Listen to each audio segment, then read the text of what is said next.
Olá, estamos aqui em mais um episódio do Asp Talks.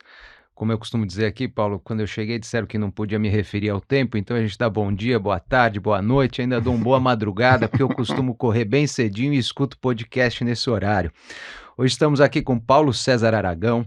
O currículo aqui é extenso, é tanta coisa para falar, mas eu podia dizer o seguinte: o Paulo acho que é o sinônimo de direito empresarial no Brasil, principalmente quando a gente fala em grandes operações. Sua carreira acho que tem de tudo e mais um pouco. Paulo, seja aqui muito bem-vindo ao Asp Talks hoje. Muito obrigado, é um prazer.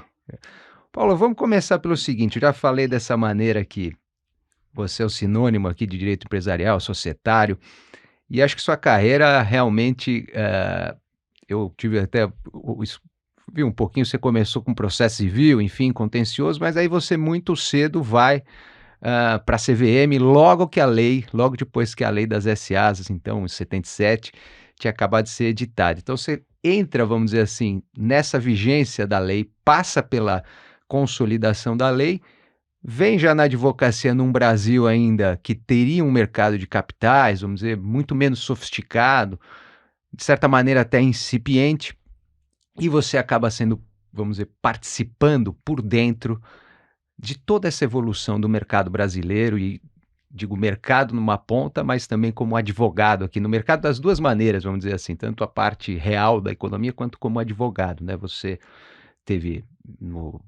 até interessante ter uma passagem pelo GP Investimentos, né? Enfim, grandes operações, mas teve lá nas privatizações, sendo head do governo, até na questão da Telebrás, teve na maior fusão, vamos dizer, a maior operação que ninguém nem falava de, acho que quando o Brasil começou a saber o que é fusão e aquisição, M&A, quando é feito Antártica e Brahma e você estava ali estruturando aquela operação, e dali em diante nem se fala, são infinitas as situações que você teve.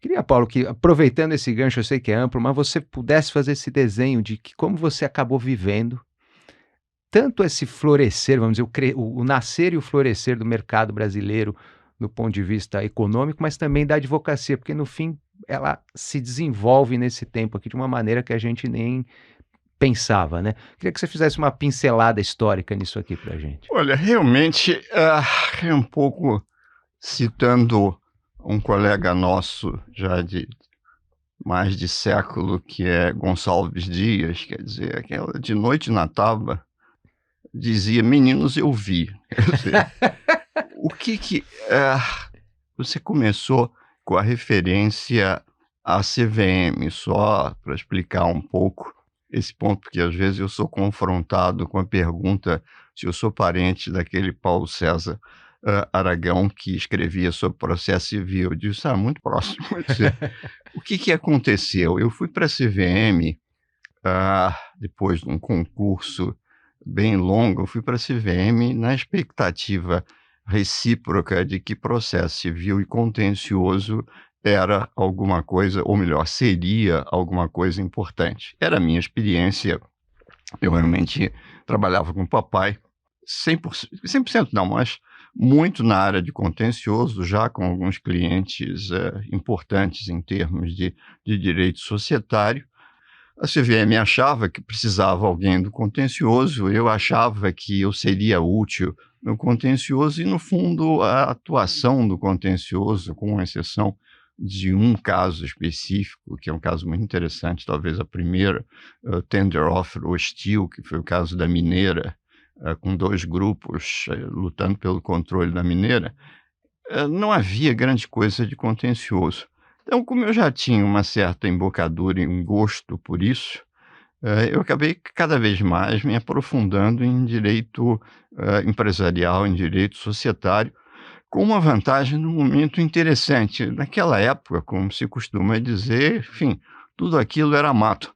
Exatamente. E a lei era nova, a lei, como sabem, é de 76, o projeto é de 74, curiosamente, o projeto é contemporâneo do projeto do Código Civil, naquela época, Verdade. graças à iniciativa especialmente do professor Olami, a parte de direito societário foi excluída do projeto de Código Civil, porque a ideia original era seguir o exemplo italiano, colocar o direito societário dentro do Código Civil.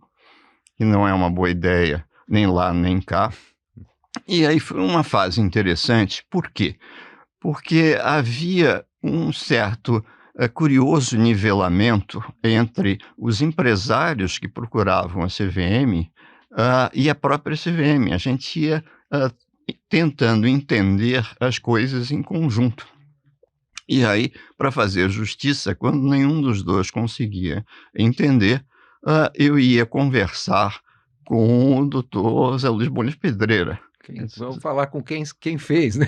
Vamos falar com quem fez. É um embargo de E declaração. ele era uma pessoa extremamente generosa, e era sempre um prazer. Eu escrevi um artigo sobre isso, por acaso publicado pelo César, que era uma expressão europeia, bem francesa, maître à penser. Ele, acima de tudo, ensinava você a pensar dentro de um grande dogma, que é 95% dos problemas da vida prática profissional são solucionados pela leitura atenta da lei, e que é esse monumento legislativo. Eu fiquei na CVM durante 3 anos, foi um período bastante rico em termos de ajudar a construir a aplicação prática da lei. No final de 3 anos, ao mesmo tempo em que eu era convidado para ser diretor da CVM, eu cheguei à conclusão, isso vai se repetir mais na frente, que eu, enfim, tinha nascido advogado e eu não conseguiria deixar de sê-lo. E aí fui trabalhar no Rio de Janeiro, no Gouveia Vieira. Nessa fase, como você mencionou, era uma fase muito rica em função do início do processo de privatização, ou das privatizações, que culminou, obviamente, pelo processo de privatização da Telebrás, que foi uma experiência fantástica. Isso muito sucesso, né? Foi hoje a gente olha e imagina como é que alguém poderia ter sido contra a privatização da Telebrás, as privatizações em geral. Ontem, em Congonhas, no início dessa obra de reforma, a gente olha em volta e diz assim, puxa, privatizaram imediatamente esse aeroporto, melhorou substancialmente, está bem organizado, estão apenas começando. Foi uma experiência muito rica, uma experiência onde a cada momento aconteciam fatos novos, problemas novos, discussões novas, e no gênero curioso, o momento crítico da privatização foi a Assembleia Geral que ia aprovar a cisão da Telebrás. O que aconteceu que foi particularmente curioso? Havia, sem exagero, 200 repórteres fazendo uma barragem de câmeras, microfones, na porta da Assembleia, porque, teoricamente, aquilo era uma reunião de acionistas. Uma repórter, não me lembro mais essa altura de que jornal, se deu conta de um ponto. Nós todos éramos acionistas da Telebrás em função dos planos de expansão. E tinha linha, né? Tinha linha, você alinha, eles não podiam vender linha, então eles vendiam ações nesse combo. E ela foi à porta da Assembleia, onde eu estava, e disse assim, eu sou acionista da Telebrás, eu posso entrar? Todo mundo olha para mim, eu disse, pode, você é acionista, você pode entrar. Então havia 199 jornalistas desesperados do lado de fora e uma sentada com um telefone celular narrando toda a Assembleia. Nossa. Sagaz essa, hein? Foi uma experiência fantástica e que deu naquela famosa fotografia do martelinho, lá onde eu estou, com bem menos anos e bem mais cabelo.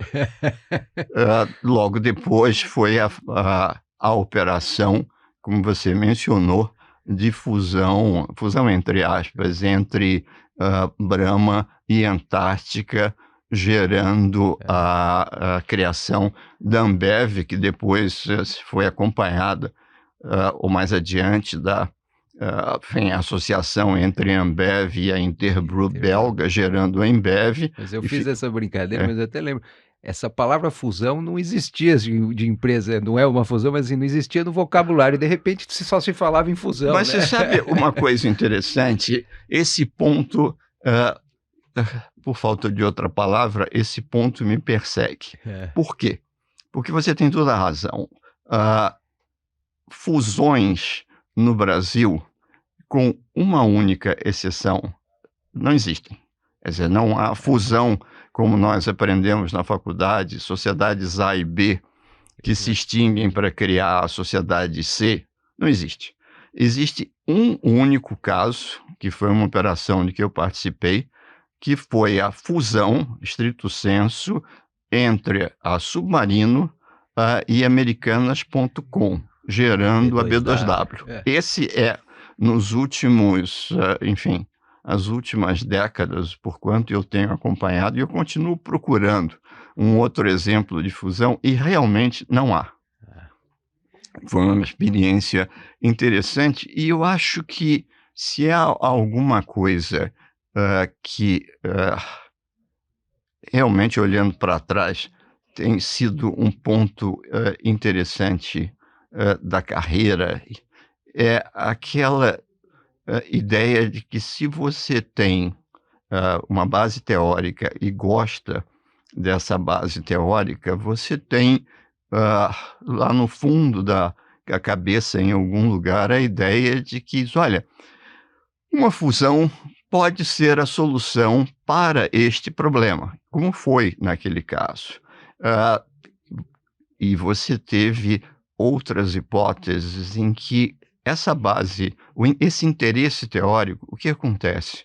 Talvez a operação, uma das operações mais conhecidas da história da CVM, em matéria de polêmica, que gerou arbitragens, artigos, discussões, pareceres, foi a operação da discussão da Cataguases de Leopoldina, que foi baseada numa redução de capital. Uma redução de capital, criação de ações preferenciais, enfim, todo um conjunto de estruturas. E aquilo, como aquilo surgiu? Curiosamente, vale como experiência para os colegas, aquilo surgiu de algo que eu havia lido 2 ou 3 anos antes, numa operação de um advogado no Rio de Janeiro, que estava envolvido nessa operação. Eu não tinha nada a ver com isso, mas era um processo. Ele era amigo, eu liguei. Será que você me manda cópia desses pareceres, dessas peças? Ele mandou o kit, eu disse, puxa, isso é um negócio extremamente interessante. Era uma redução de capital para absorver prejuízos e permitir, então, a distribuição de dividendos, evitando que as ações preferenciais adquirissem direito de voto. Eu não tinha nada concreto em relação àquilo, mas fica no fundo da cabeça. Isto é uma solução brilhante para um problema que ainda não existe. E quando surgiu o cliente, na época, o Dr. Ivan Botelho, o acionista controlador da Cataguases, ele me expõe o problema, disse, e aí você vê que aquilo é como médico, sabe? Quer dizer, puxa, que estudei uma doença rara que nunca apareceu. Mas há aqui um paciente que acabou de chegar do Congo, está com ebola. Todos os sintomas aqui. Todos os sintomas. E isso foi muito útil. Então, foi um período extremamente rico em termos de experiência de aplicação da lei, e que é algo que o Stendhal, o autor francês, dizia que ele se inspirava lendo o Código Civil. E um ou dois empresários já me disseram que se inspiravam lendo a lei das SAs. Isso aqui, puxa, pode ser útil para uma determinada questão. Então, essa tem sido, eu diria, a experiência de usar conceitos teóricos aprendidos por, interesse intelectual para casos concretos. Funciona ao contrário, quer dizer, do que você poderia prever. Não é que surja o caso concreto e você vai atrás de o que diz a doutrina para esse caso. Se você realmente gosta dessa área de direito empresarial, você diz, puxa, isso que eu estudei lá atrás, por curiosidade intelectual, agora é algo que tem extrema utilidade. Porque direito comercial e, acima de tudo, história do direito comercial é fascinante. Se você for olhar um livro clássico do Goldsmith sobre história do direito comercial, você pega uma letra de câmbio no século XII, tirando o fato de que ela está em latim, você olha a letra de câmbio e diz, basta traduzir isso porque é uma letra de câmbio rigorosamente igual em termos de estrutura à letra de câmbio na época em que ela era mais usada, não como instrumento financeiro. Então, é uma trajetória muito interessante, onde se misturou o interesse, acadêmico pela aplicação prática.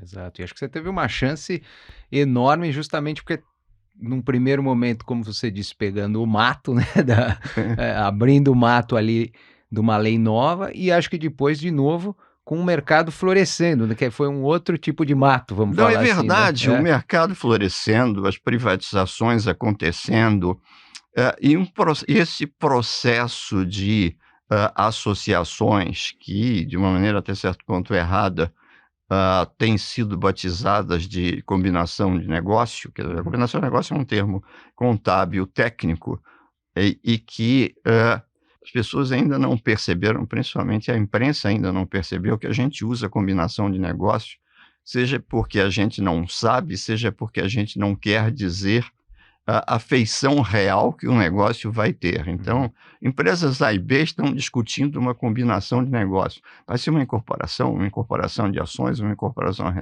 reversa, a gente não sabe. Então, vamos dizer que é uma combinação de negócios. Exato. E você tem tido todo um processo, mal ou bem, de concentração.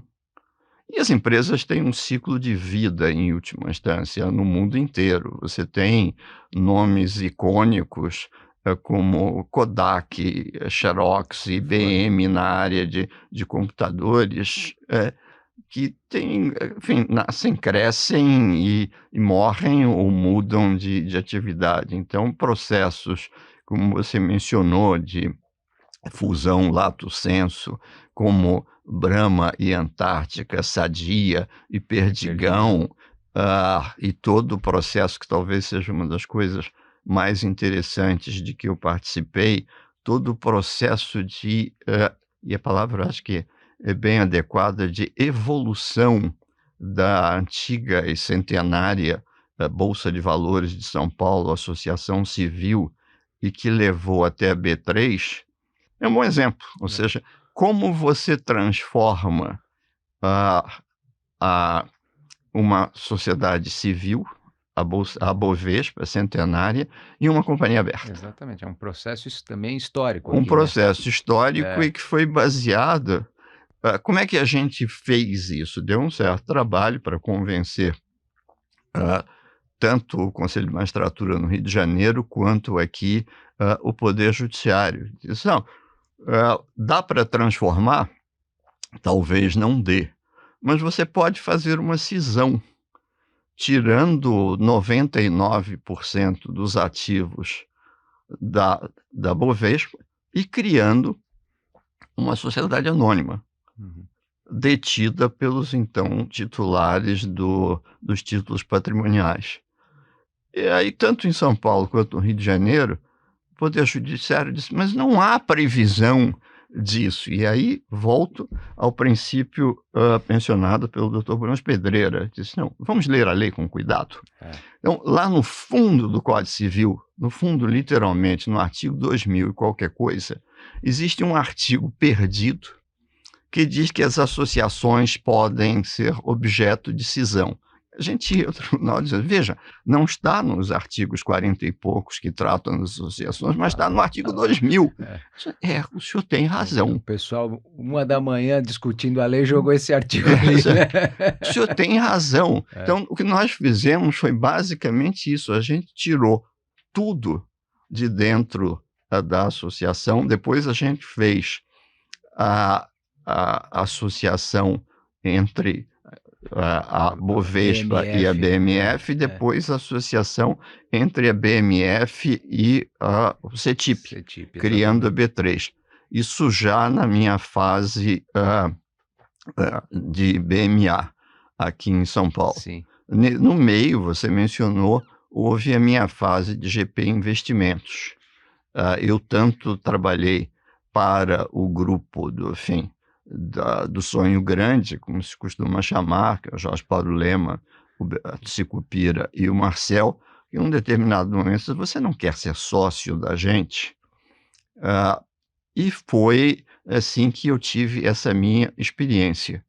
E descobri que, acima de tudo, o que eu gosto é de advogar. Quer dizer, eles são incomparavelmente melhores do que eu em qualquer coisa que diz respeito a negócio. É importante advogado entender que advogado sabe advogar, empresário sabe empresar, e é bom manter, com honrosas exceções, entre as quais eu não me incluo, essa divisão clara, fazer a migração real. Há exemplos brilhantes, como Jair Ribeiro, etc., e há outros tantos ex-advogados, o Fernando Modeda Boticário, advogado com livro escrito e tal, mas não é exatamente, nem de longe, a minha prática. Então, no final, em 3 anos trabalhando lá, eu descobri, disse, olha, a parte boa, eu estou brincando aqui de quarterback, alguém que fica olhando quem está mais bem posicionado e atira a bola. Mas o que eu gosto é correr com a bola. Gosto de ser o wild runner, né? É correr com a bola. Então, isso foi meio uma curiosa epifania. Num dia eu tive uma reunião com um escritório, um grande escritório aqui de São Paulo, e discutimos isso. Por que vocês não fazem assim? Isso ia tomar alguns meses, que eu, enfim, meio Robinson Crusoe, lá na GP, não tinha recurso. Eu disse, então vamos fazer assim. Na terceira vez que aquilo se repetiu, no mesmo dia, com mais 2 outros grandes escritórios, eu disse, eles estão se divertindo muito mais do que eu. Aí, enfim, liguei para o Chico e disse, escuta, vamos transformar o Barbosa Musnick em BMA, e aí é um processo interessante, porque eu tinha saído do Gouveia Vieira, a GP acabou vindo para cá. Em 97, quando eu voltei, eu tinha comprado um apartamento muito gostoso no Rio de Janeiro, perto do Palácio das Laranjeiras, lá, e disse, agora eu vou morar no Rio de Janeiro. E foi um período em que ou eu estava em Brasília, em função da Telebrás, ou eu estava em São Paulo, em função da fusão Ambev, que criou a Ambev. E foi interessante, porque aí no final do ano, meus então 12 sócios do Rio de Janeiro comigo, nós nos reunimos lá e dissemos, a gente precisa ter um escritório em São Paulo. Com todo grupo de cariocas, e disse, não, mas alguém tem que ir para São Paulo. Aí faz-se aquele silêncio para ver se eu ficar quieto, alguém vai se oferecer antes de mim. Eu disse, olha, a minha família é toda de São Paulo, eu tenho um número grande de primos aqui em São Paulo, que eu não conheço, mas toda sorte, enfim, a irmã da minha avó casou em São Paulo com uma Cunha da Clínica de Olhos, uma outra irmã casou aqui em São Paulo. Eu vou para São Paulo. Afinal de contas, acabei de voltar de lá. Ninguém acreditava que eu viesse para São Paulo. Eu vim em 2000 e cá estou com, enfim, 2 filhos paulistas, muito feliz. Direto aqui. Paulistano. Mas totalmente, quer dizer, totalmente.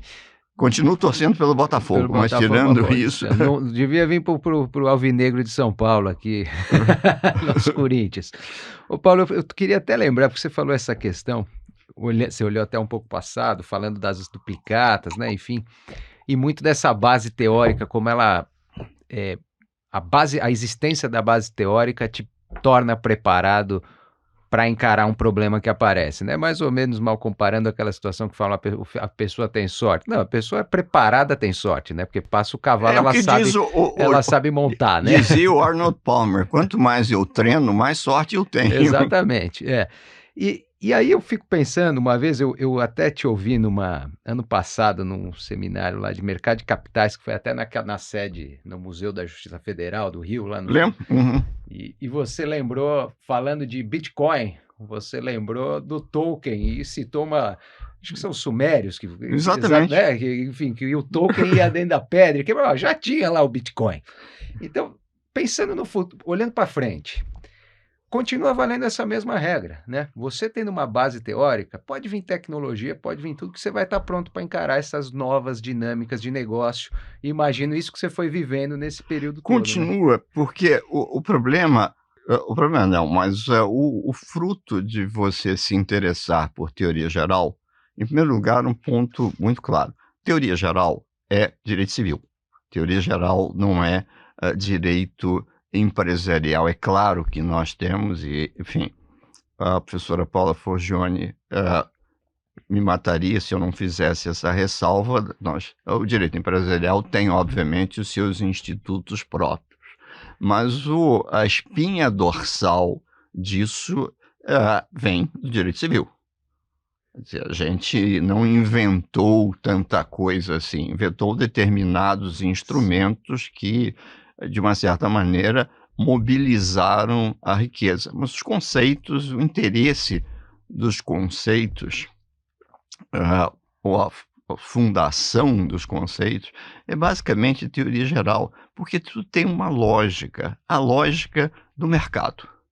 A lógica do mercado e dos instrumentos. Uma das diversões que eu tenho, às vezes dando aula, é perguntar, escuta, qual é a relação que vocês estabelecem entre o arado e o mercado de derivativos de Chicago? Fica todo mundo olhando, achando que eu perdi o juízo. Eu disse, olha, isso é extremamente simples.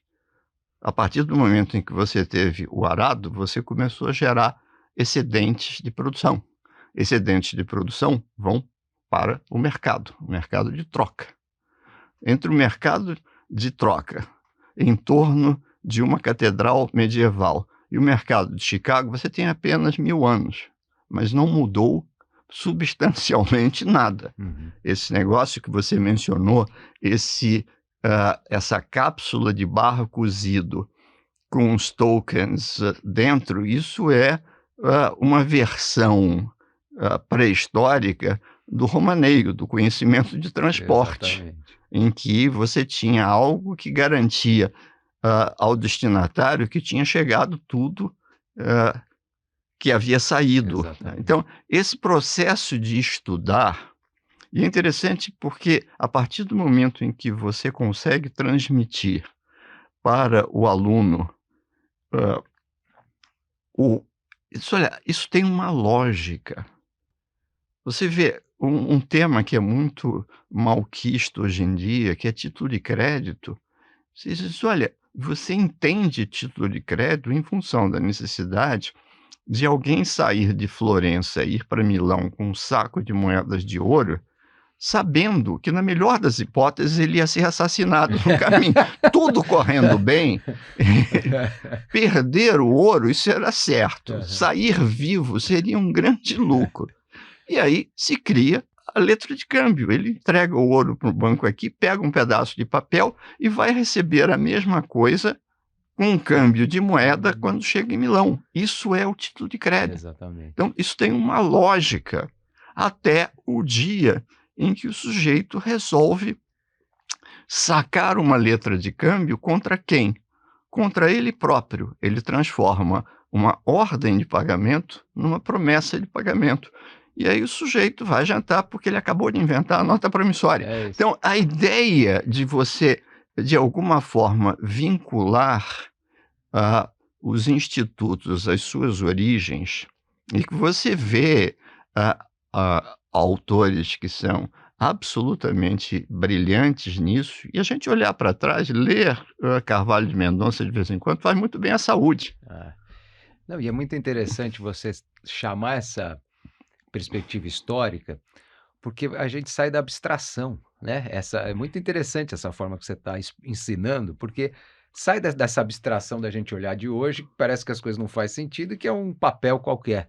Mas você contando o porquê e a origem é tão É. mais fácil de entender, Mas né, é e verdade, e eu acho que o que acontece, o que eu procuro, conversar com a garotada, a gente tem um sistema no escritório, um programa que a gente chama Roda Viva, que é uma conversa informal, todo mundo se tratando de você com os estagiários, dentro de uma frase básica que é dizer aos estagiários: "Vocês podem não acreditar nisso, mas um dia eu tive 25 anos, saí da faculdade com as mesmas angústias que você, pensando que, como vocês talvez ainda pensem, hoje um pouco menos, mas, eu quero ser ministro do Supremo", tá. E aí, se você pensar muito nisso, você vai passar a vida inteira frustrado, porque provavelmente você, ou quase certamente você não vai ser, todos os cavalos encilhados vão passar na sua frente e você vai ficar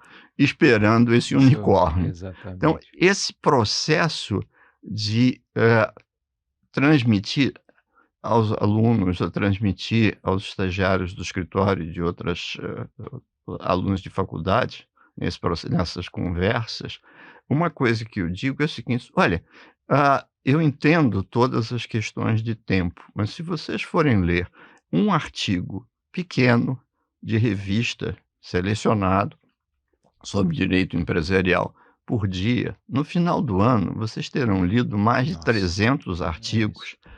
Em 10 anos, vocês vão acumular um conhecimento, segmentado, mas isso é um grande puzzle. Vocês, com 3.000 peças, vocês olham e dizem: isso aqui é uma confusão", mas não é, as peças caem no lugar. É, Algumas caem errado, mas caem no lugar. Então, eu acho que o grande desafio hoje é você continuar a estudar. Eu digo muito na base da brincadeira, a gente leva uma desvantagem muito grande em relação aos médicos. O fígado continua no mesmo lugar em todos os países, e já há alguns milhares de anos. exato. Nosso sistema jurídico muda a cada É, semana. exatamente. Então, o nosso processo, esforço de atualização, então, é o grande desafio da profissão. E não, olha, ah, vocês podem até ler obras maravilhosas, pegando uma pelo. É injusto dizer pelo tamanho da lombada, porque é uma obra-prima, vocês podem até ler A Dupla Crise da Pessoa Jurídica, mas é muito grande, é algo como ler Em Busca do Tempo Perdido. Exato, você vai é, Ou a comédia humana, é. pega alguma coisa mais modesta do que, Mas manter a prática, é um Guerra pouco e Paz, você é, começa a ler pelos é contos. isso. Né.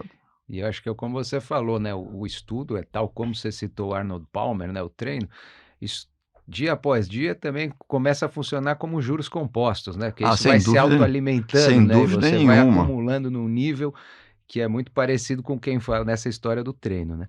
E eu pegar um pouco esse gancho que você até disse, né, o nosso ambiente jurídico, ele não é como o fígado que fica, estanque, né, ele vai alterando. E a gente vive aqui de certa maneira, aqui no nosso país, a gente já vem de um tempo para cá muito sempre essa discussão de segurança jurídica, né, e agora nos últimos tempos até os chamados portos seguros da segurança jurídica, especialmente Estados Unidos, também vive um momento que a gente diz de certa insegurança sobre o Trump, né, as coisas mudam um pouco ao sabor da vontade do governo. E acho que um advogado muito mais numa situação como a sua, que está, às vezes, analisando uma situação, uma operação, você está olhando para frente, né, você fala: "Pô, isso aqui vai ser escrutinado no futuro, né, não é no D0". Como é que você consegue nesse ambiente mais seguro, inseguro, nesse mar mais revolto, como é que você está fazendo para atuar e olhando esse futuro e como as coisas vão ser analisadas Olha, por há aí? várias coisas aí. Quer dizer, eu vou começar por uma questão tributária, o lado tributário da questão, porque hoje, mais do que nunca, em certas circunstâncias, você vai dizer ao seu cliente: hoje pode, É. mas daqui a 4 anos e meio não vai poder mais, porque a tendência da jurisprudência administrativa e da fiscalização é de ver esse tipo de operação de uma maneira mais negativa. Então, não faça isso admitindo ingenuamente. A lei diz que eu posso fazer isso. Ele diz, mas a fiscalização cada vez menos acha que a lei pode ser interpretada dessa maneira. Esse é um grande desafio em termos de pensar o futuro e tentar, é algo como ler, enfim, folhas de chá ou qualquer coisa no gênero, mas tentar entender para onde a jurisprudência e a jurisprudência também administrativa vai andar. Isso é um grande desafio. Eu acho que existe um outro grande desafio, a gente não tocou nisso, mas hoje, enfim, mesmo discutindo futebol, você não pode deixar de passar por isso. Um grande desafio é inteligência artificial. Ou Exato, seja, yeah. por que é que eu acho que, e é engraçado, eu vi isso hoje no caminho para cá. Eu sou hoje um grande fã de engarrafamentos, porque me permitem ouvir podcasts bem interessantes. Esse comentário sendo feito ao mercado de capitais. Um escritório de advocacia grande é uma pirâmide. É uma pirâmide que onde você começa pela base da pirâmide. Dizia esse enfim, economista, diz, olha, onde todo mundo começou no banco X ou no banco Y fazendo liquidação. E você vai subindo pela pirâmide. E aí você aprende tudo o que é necessário para que um dia você seja o head de alguma área de M&A, de investimentos, etc. No momento em que todo mundo tem a visão muito clara de que a base da pirâmide tende a ser substituída pela inteligência artificial, o que não está muito claro para ninguém muito bem, mas se você elimina a base da pirâmide, de onde sairá o topo da pirâmide? Pois é. Você não começa fazendo brain surgery. Você vai aprendendo. O exemplo que se costuma usar, se você olha a sala do Conselho de Segurança da ONU, atrás de cada embaixador existem 4 outras cadeiras que são ocupadas por diplomatas que estão aprendendo a ser embaixador. Claro. Se você tirar aquelas 4 cadeiras, o embaixador é substituído e o novo embaixador vai ter dificuldade até de saber onde fica o banheiro do Conselho de Segurança. Exatamente. E não, como é que eu voto? Eu quero votar a favor, eu quero exercer o meu direito de veto. Como é que eu veto alguma coisa aqui? Tem um protocolo. Claro. Você levanta aquele Toblerone lá, diz, mas isso você aprende porque você viu fazer. Lógico. Então, esse processo de substituição, de alguma forma, da curva de aprendizado, você não começa, pegando o exemplo do meu querido managing partner, o Amir, você não começa a surfar em Nazaré. Não, claro. Você começa a surfar fazendo umas marolinhas pequenininhas, de preferência numa dessas piscinas, como que tem lá na minha casa de campo, onde tudo é devidamente condicionado e vai subir. Então eu disse, não, você agora não tem mais piscina, você vai começar em Nazaré. Eu disse, vai morrer. Vai morrer. E o esporte vai acabar. Vai acabar. Que não... Então esse processo, isso ninguém está conseguindo resolver. Eu tive nos Estados Unidos, há uns meses atrás, conversando tanto com o pessoal do Skadden quanto do Walter Lipton, E a reação que eu senti, eu disse: "Não, você tem um ponto aí". E às vezes parece, até olhando, lógico que o exemplo lá dos grandes titãs da tecnologia acho que não é o melhor, mas às vezes também parece que a geração que hoje está estabelecida e já está do meio para cima, também parece que existe uma sensação que todo mundo vai durar para sempre aqui. Então parece, por isso talvez ninguém está olhando para a base da pirâmide, porque aqui fica esse senso, ninguém mais pensa em parar, a gente não ouve mais as pessoas dizendo: "Eu vou parar, eu vou me aposentar", porque enfim, aí entra também acho que esse outro lado que hoje todo mundo fala, é longevidade, e viver para sempre parece. Então, acho que ninguém está se preocupando também por essa situação, parece que ninguém pensa que precisa ser substituído de alguma Então é maneira e é criar, né. verdade, quer dizer, todo mundo tem essa dificuldade de entender. No momento que você faz parte, de um escritório grande, a preocupação é que olha, isso é um legado, isso é legado que eu É gostaria, uma instituição, de né. perenizar e de alguma forma fazer com que se criem ou sejam criadas condições para esse processo de perenização de determinados valores, sejam valores éticos, sejam valores, culturais, digamos assim.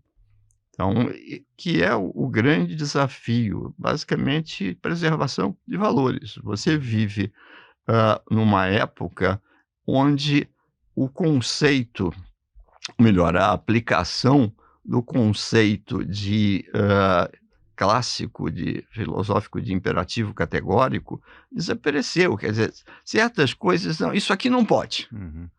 Isso não pode porque não pode. Isso é um imperativo que não pode. Uhum. Eu disse: "Não, mas quem sabe?". Então você vive num processo de relativização desses imperativos éticos e uma, vai lá, uma discussão, permanente, de valores, onde para a juventude, não necessariamente a juventude dos advogados, mas a juventude como um todo, você tem, exemplos de cutting corners, como dizem os americanos, que, acaba sendo traduzido de jeitinho, Uhum.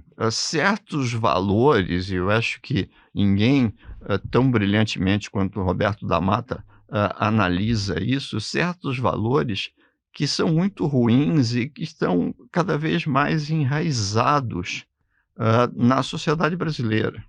Sim. É, Paulo, até a gente aqui caminhou com o tempo, e eu acho que a gente muitas vezes aqui fala um pouco do jovem, mas você acho que já fez colocações aqui para os jovens, acho que nada como aquela dica que você deu relativa ao Supremo Tribunal, a intenção de ser um ministro. Então eu queria te fazer uma última pergunta, mais vinculada aqui, pensando um pouco aqui na nossa casa, na nossa atuação, na sociedade civil, na ideia de associativismo, terceiro setor. Eu costumo brincar aqui, às vezes, no podcast, que se fala demais em reduzir o tamanho do Estado, e eu falo que talvez a gente devesse falar em aumentar o tamanho da sociedade civil, que relativamente o Estado ia ficar menor. E você atua na Endeavor, tá no conselho do MASP também, não é? Eu fui Já não, foi? eu tive durante um certo tempo, eu fui tríplice coroado em matéria de fundações. Eu Sim. era do conselho da Fundação OSESP, do conselho da Fundação Estudar E da Helena Zerrenner e também o senhor é, né? presidente do conselho consultivo da Fundação Exatamente, Antônio e Helena Zerrenner. exato. Então, fui durante um tempo do conselho do MASP, eu, enfim, me afastei, chegando à conclusão que eu não podia, conti enfim, cuidar de tanta coisa ao mesmo tempo.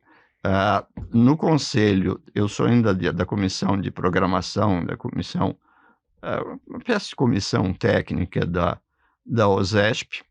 Exatamente. Eu da Endeavor, até por uma questão de coerência, eu fundei a Endeavor junto com o Beto Sicupira. No Aham. final de 20 anos de conselho, eu disse: "Olha, isso é um absurdo. Uhum. Nenhuma boa governança pode conviver Com com um tanto conselheiro por mais de 20 anos, então está na hora de eu ir embora". Como dizia o Pelé, é sempre melhor sair você por cima. puxa, você já vai, do que dizer, mas ele ainda está aí, É, etc. E idem na Fundação Estudar, que eu fui também por mais de 20 anos do conselheiro. Então, eu continuo muito próximo dessas instituições, mas sem um cargo formal. sim, mas acho que o ponto aqui que eu queria justamente esse leque todo que você colocou mostra a importância que você dá ao terceiro setor, à Ah, sim, sem sociedade civil, e dúvida. é isso que eu queria ouvir um pouquinho de você, principalmente passando isso para os jovens, porque muitas vezes nos parece que os jovens não sentem muito essa conexão ou uma identidade, a importância desse associativismo. Eu queria te ouvir um pouquinho com isso como Olha, um fecho aqui. veja, eu acho extremamente importante, porque, enfim, aquela frase, aquele livro que eu vou evitar citar, mas que é essa frase aparece em 2 livros, seja no Voltaire, seja no Pequeno Príncipe, que é: "A gente precisa cultivar o nosso jardim. Se todo mundo cultivar e limpar o próprio jardim, a cidade fica Fica limpa". limpo. Eu acho que a ideia de que, olha, cada um precisa, de alguma forma, parar de reclamar que a sociedade civil funciona mal e ajudar, seja aqui em ponto pequeno, a que ela funcione melhor. Eu acho que esse processo de, hã, vá lá, associação, esse associativismo, é algo extremamente importante. Você vê, começando pela nossa profissão, sem prejuízo do papel fundamental da Ordem dos Advogados, quer dizer, a ASP como uma associação voltada para a visão do advogado em si, não a visão da advocacia como profissão. Os advogados se reúnem e dizem quais são os problemas do advogado, não os problemas da advocacia. Quer dizer, vamos ver o que pode fazer a visão do advogado de Araçatuba, ou de Araçoiaba da Serra melhor. É, A ordem dos advogados não, a ordem dos advogados não tem necessariamente esse mandato, especialmente em função, do papel institucional que a ordem desenvolveu durante os anos da ditadura. O César diz: "Olha", que é a OAB do B, quer dizer, a OAB preocupada com os problemas específicos da da sociedade sociedade. dos advogados. Exato. Começando por aí, quer dizer, eu me preocupo muito com essa questão do terceiro setor, porque veja, há certas coisas que são fundamentais. Uma delas é, talvez a mais importante delas é educação. E de alguma forma a gente tem que ajudar as instituições que estão fazendo isso direito, para que possam fazer melhor e para que mais instituições façam do mesmo jeito. Ajudar de alguma forma, apoiar a divulgação da música, apoiar a divulgação, do processo de preparação dos alunos e apoiar o processo que agora virou moda, de empreendedorismo. Quando a gente começou com a Endeavor, ninguém sabia. Empreendedorismo era um conceito que não existia nem no dicionário, nem na Claro. cabeça das pessoas. E hoje, mais do que nunca, você tem o que é saudável, concorrentes da Endeavor, porque todo mundo quer, Exatamente. empreender, e talvez a grande, dificuldade que você tem hoje é que o Estado, menos o Estado e mais o governo, ainda não se deu conta de que o mundo mudou, que o mundo da CLT, o mundo dessa versão, tropical da Carta del Lavoro fascista, que está por trás, da CLT até hoje, é um mundo que acabou. Um mundo onde você tem, quando nós tínhamos 18 anos, a gente tinha 2 objetivos na vida, do ponto de vista patrimonial. A gente queria ter um carro e queria ter um apartamento para morar sozinho. Hoje, mais do que nunca, os jovens não querem ter carro. Não veem a É. necessidade de ter carro, porque não tem onde parar, etc. E primeiro não querem sair da casa dos Dos pais. pais. E segundo, diz: "Ah, não, a gente, aluga um apartamento, vai fazer outra coisa. Então, e também não quero ter carteira assinada. Ah, Então, o processo e para isso, quer dizer, eu acho que a Endeavor fez um trabalho, ou tem feito um trabalho extremamente importante no sentido de ajudar, o mesmo assunto do estagiário, o empreendedor, recém-chegado no mercado, é um estagiário do do mercado mercado. É empresarial. isso aí. Ele está aprendendo, então ele diz: "Muito quais são os problemas? Olha, um balanço se faz assim, você precisa ter essa preocupação, você precisa ter um contrato social, que se aproveite, que seja nós temos, um, caso que é uma empresa absolutamente gigantesca, mas gigantesca, de faturamento de bilhões de reais, e que tem um contrato social, que, olha, uma padaria ficaria constrangida de ter um contrato social tão ruim. É. Por quê? Porque, olha, discutir como é que você vai disciplinar a saída de um sócio que se afasta, no início da sociedade, é vista de mau agouro. Quer dizer, É, como se você: "Não, você casou agora, que tal você fazer o seu testamento?" Diz: "Olha, vade retro, é, não tô". Então então esse processo de alguma forma, contribuir para a sociedade, e o fato é o seguinte, a gente tem que reconhecer que num país tão desigual, a nossa obrigação, pelo menos, e aí se não a nossa, pelo menos a minha, é de alguma forma devolver tudo aquilo que, a vida me deu, e permitir uma questão de justiça, quer dizer, a vida foi muito generosa comigo, muita coisa deu certo, na minha vida. "Ah, tá bom, puxa, tem muito trabalho", como dizia, o Wilson Simonal, "ninguém sabe o duro que eu dei". é. Quer dizer, mas, de alguma forma transmitir isso, hoje, eu diria que mais do que nunca, no escritório onde eu continuo ainda extremamente ativo, vou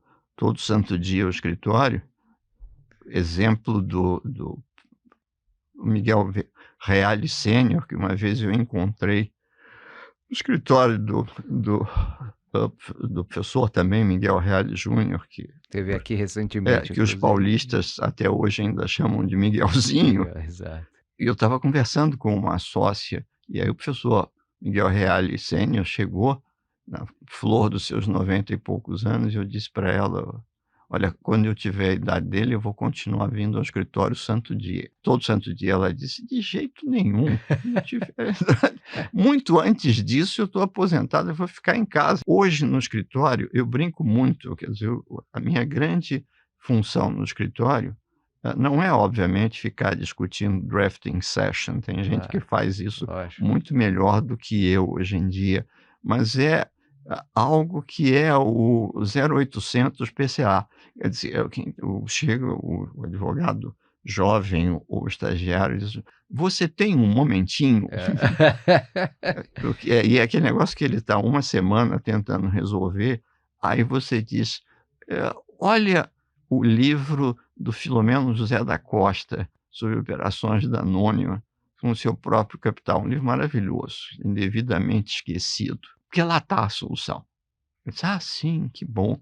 É isso, ou seja, um dia esse advogado, se de fato tiver essa curiosidade intelectual, esse interesse pela criação de uma base teórica que faz o bom profissional, que você não, hã, improvisa, você efetivamente trabalha em cima do que você construiu, dos alicerces que você construiu. Esse advogado vai entender que na segunda vez que surgir um problema de ações em tesouraria, ele vai voltar ao A livro, fonte. à fonte. Hoje há 2 livros, nenhum dos 2 está publicado, diga-se de passagem, mas merecem o título de livros, um da Gabriela Codorniz e um do Bruno de Outro aqui, sobre ações em tesouraria, e são livros brilhantes. E são Vou falar para a Gabriela, que sou É, amigo dela, vou não, o vou livro dela é falar para muito ela essa sua bom. Eu lembrança. vivo falando, cada vez que eu encontro a Gabriela, eu disse: "Quando é que você vai atualizar o livro e publicar?" Porque dizia o Dario, os 2 livros, tanto do Bruno quanto da Gabriela, têm uma ênfase na, aspas, "solucionática", quer dizer, não é um problema de expor como eram as ações em tesouraria, hã, em Gênova ou em Florença no século XV, se é que isso existia, mas sim, diz: "Olha, como é quais são os problemas que as ações em Agora tesouraria", ou, na visão do cliente, existe um único problema: se pode ou não pode. Ou como exatamente. dizia o Morgan, que pode eu já decidi, eu quero saber como Como pode. pode, exatamente.